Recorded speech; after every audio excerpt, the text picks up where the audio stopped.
nous avons échangé sur toutes les questions d'actualité, mais surtout les questions qui touchent la politique économique, la politique sociale du pays. Et nous lui avons fait part du sentiment du parti de certaines questions, de certaines politiques publiques, et le président, très attentif, a suivi avec attention la position du parti. Nous lui laissons le soin d'en faire ce qu'il pense être utile, mais nous sommes fiers d'avoir pu être écoutés par le président de la République et d'avoir donné notre sentiment sur toutes les questions évoquées.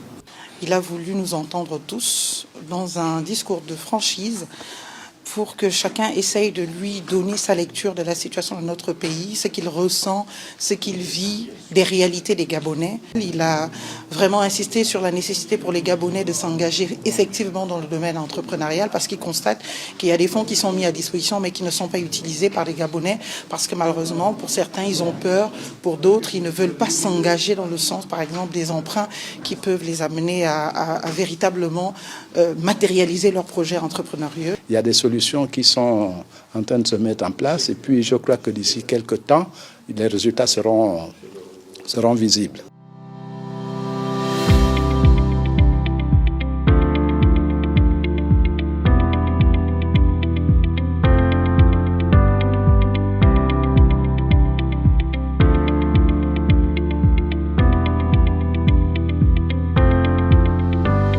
La discussion a été ouverte. Nous nous sommes exprimés librement et lui aussi nous a donné des réponses qui ont permis de faire en sorte que nous comprenions sa démarche, mais que nous soyons là disponibles pour lui donner aussi nos orientations. Je sors de là satisfaite de l'entretien. C'est toujours important de discuter. Ça permet de connaître les points de vue des uns et des autres. Et puis nous avons insisté que ce n'est pas parce que nous ne sommes pas du même bord politique que nous sommes des adversaires ou des ennemis. Mais nous sommes des Gabonais et des patriotes. C'est l'intérêt du Gabon qui est avant tout important pour nous.